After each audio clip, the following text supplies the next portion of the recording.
little after dark, they started walking mortars down that runway that they was building. And they was getting closer and closer. Man, I had found a bunker, so first thing I did, first instinct, run over there and get under one of them wings of that airplane. Well, with all that JP4 in there, it tells you in the Bible that this life is like a vapor. Well, if one of them mortars or rockets hit one of them planes, I'd be a vapor.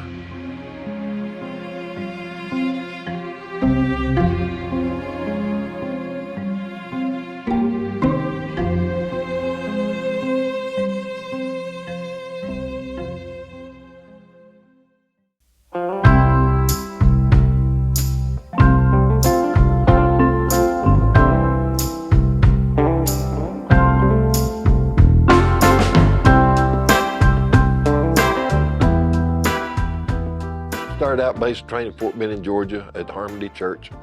I was practicing for graduation in Fort Benning, and they called my name over the loudspeaker, and wanted me to go to headquarters company at Sand Hill. So I went, and I qualified enough to run radar in a OV-1 Mohawk in Fort Huachuca, Arizona. I never heard of Fort Huachuca, Arizona, never heard of OV-1 Mohawk, but anything better than infantry in Vietnam. Well, I got to Vietnam January 22nd, 1970. Entered country at Cam Ranh Bay. When I landed in Cam Ranh Bay, and man, they rushed us off of a bus, and in between each bus was a tank, a rubberized tank with 50 cal, and man, they rushed us here and rushed us there. And man, you look out, and when we was coming in landing on the plane, you look out and you see bomb craters, and you see aircraft blowed up, just skeletons of aircraft. The trees were just blowed down, and then we land, and they rush us there, get us on the bus, and they drive like New York cab drivers, and rush us here, rush us there, and I'm thinking, what did I do to get here? What did I do wrong? The first thing they did was put us in a tent, and it looked like a big old circus tent, and they had signs, go in this side only. Well, I come in later on that evening, and the other side of that tent was bodies in bags. And I got my stuff, and I slept on a picnic table away. Then I realized, man, I'm here. I'm here for a year.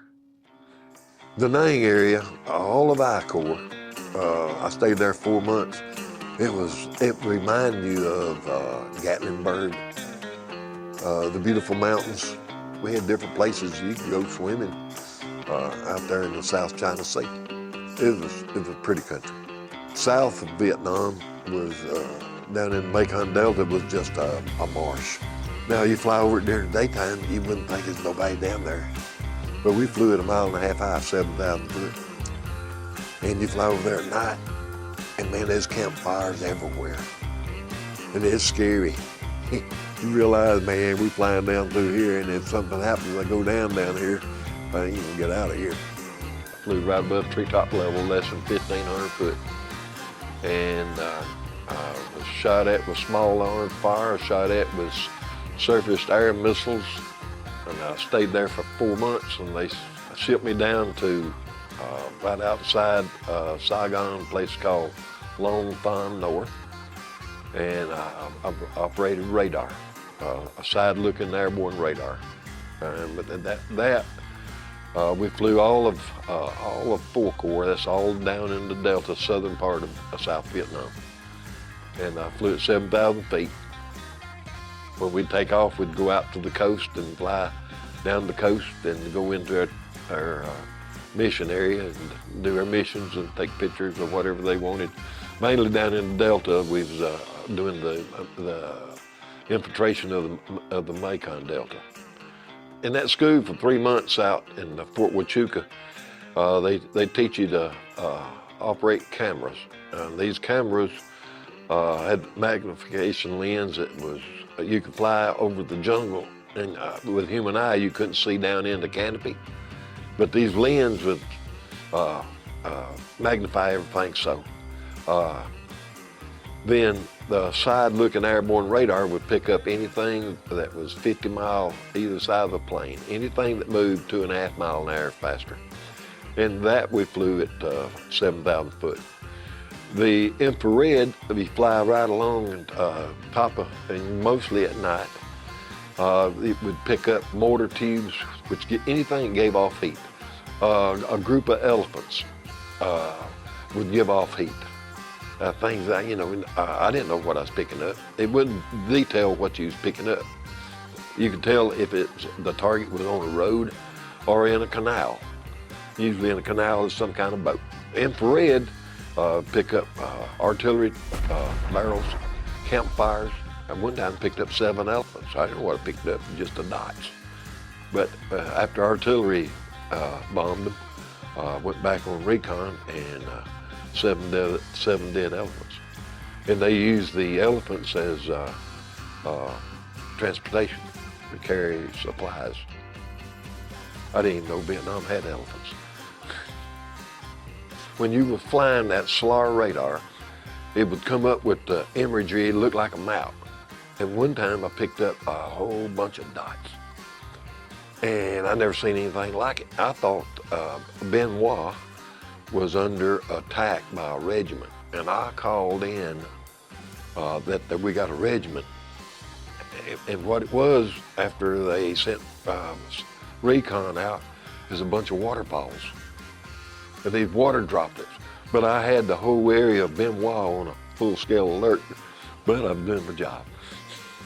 As it came out, it was like a negative, a film negative, and it was rolling real slow. Now, if it was 5, 6, 7 o'clock early in the afternoon, Papa son, Mama son might be a little late getting home from work. I didn't call artillery on it, but after about 9 o'clock to about 5, 6 in the morning, anything I caught moving, I called artillery on. And you could really pretty well define what it was by if it's in canals or streams or roads. But if it's in the river, on them sandpans, they send out airplanes that had these big spotlights like we got at the fair.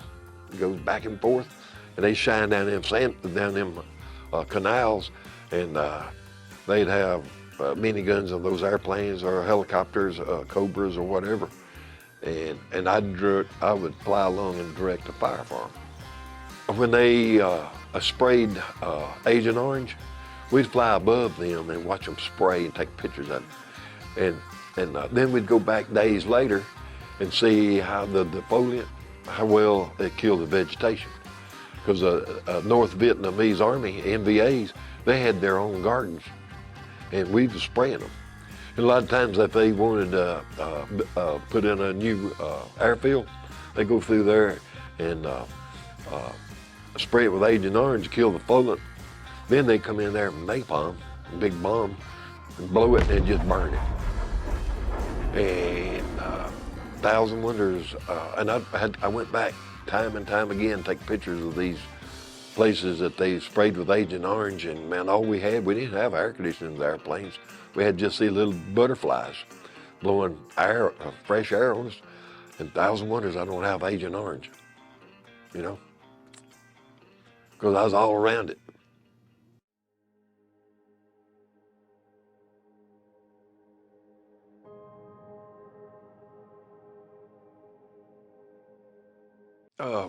Down at Long Thanh North is a new base, and instead of building it in a circle, they built it in a triangle. That way you don't have to watch but 3 sides. And I've never seen anything like that. But on guard duty, they put us out on a new airfield, and this airfield had these Mohawks had the planes that I flew had 150-gallon wing tanks on each wing, 350-gallon of JP4 behind the seat, 650-gallon of JP4. Well, they went out for guard duty that night, and they picked us up in a noose and a half, and they dropped me off, and they drove off. Well, I got looking, and there was a crew of men digging the post hole. And I got over there to them, and they left. I guess it was quitting time. And I looked down, and that was the biggest post hole I ever seen. Now, back then, I was 6'5", 155, and that made a difference. And so I'm looking for a bunker. And if we started getting attacked, I need a place to go. Well, other than walked all the way around that thing.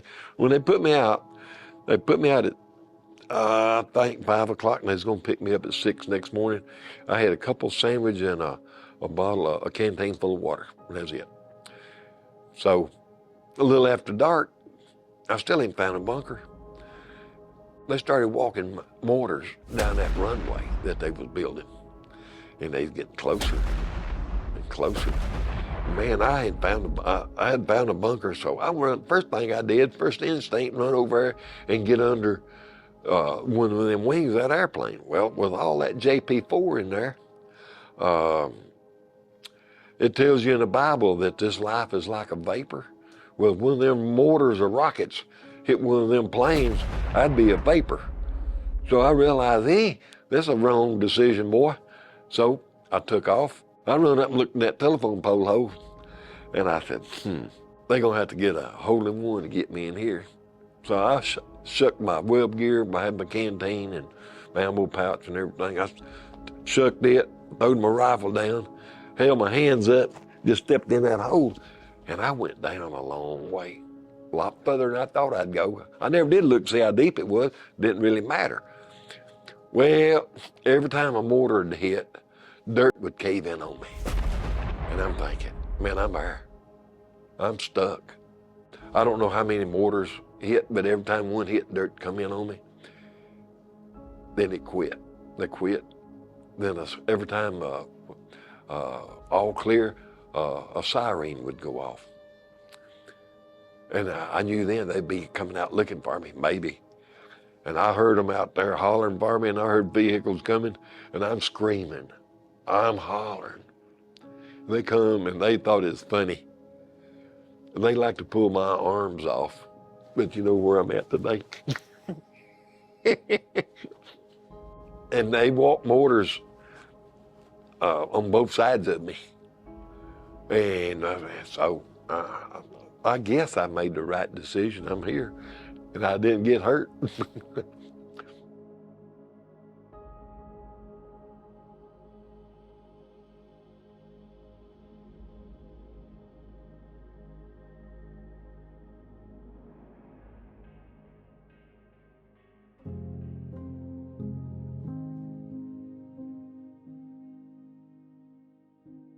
Halloween night of 1970, flying down into Delta, Macon Delta, and we couldn't get gunships that night. Of course, you couldn't hardly get, they didn't have artillery bases because it's just a swamp, but they had the Navy sitting out.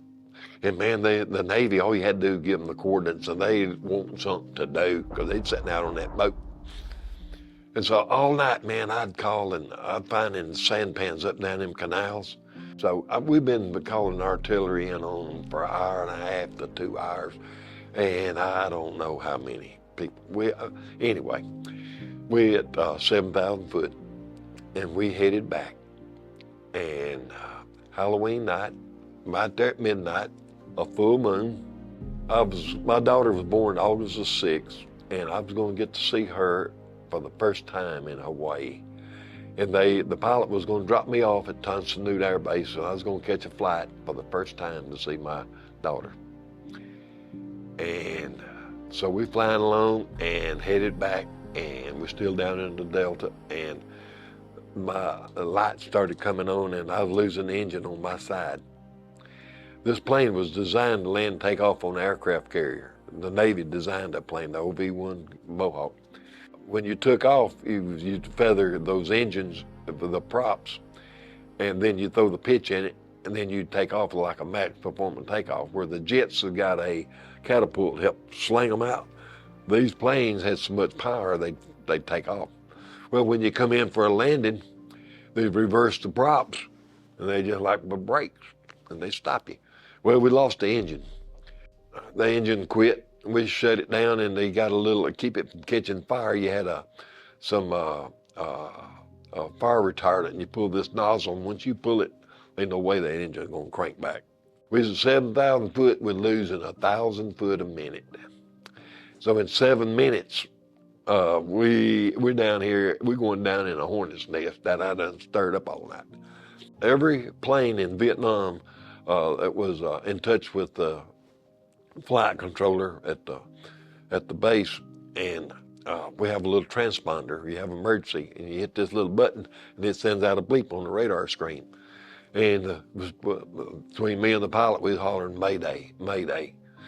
And I mean, in just a snap of a finger, there was aircraft all around us, helicopters and planes, and they found an abandoned airfield for us to land in. There was these helicopters with landing lights lighting up this runway. We were flying 150 miles an hour. And we could see the lights, but we couldn't see the runway. We just taken for their word, they knew where it was. And when we came in, and of course there's no way you could reverse the prop, because you did, it'd be like a top going around and around. So we went down, and it was like going down through a jungle. Limbs was hitting the windshield. Well, I knew I would never see. I knew I would never see my little daughter. You know, miraculously we stopped. As soon as we stopped, my prop on my side was dead, so I could get out. I ran around to the bay and got my luggage and toys for my little girl, and there was a helicopter sitting there waiting on us, and man, these guys come got me, and we took off running, and I dove in the belly of that Huey. And I just turned over, and here comes the pilot, and I just reached and got him. And it's just like that, we out of there. I don't remember us getting shot at, but American soldiers come and saved us. A true-blooded American will not leave nobody behind.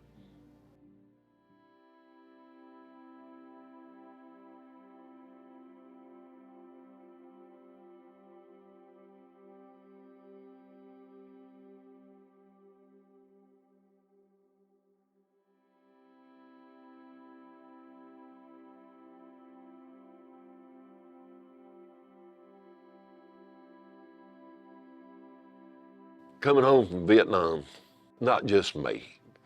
When we come home and doing things that you never dreamed that you would ever do, living a life that you never thought you'd live, and so proud you home. I'll never forget landing in Oakland, California. I didn't need no ladder on that plane. I kissed the ground. I'm glad that nobody mess with me. I'm over there for America. I was drafted. I didn't have a choice. I didn't volunteer. I went over there for us. And I'm not a hero, but don't come and spit on me and make fun of me.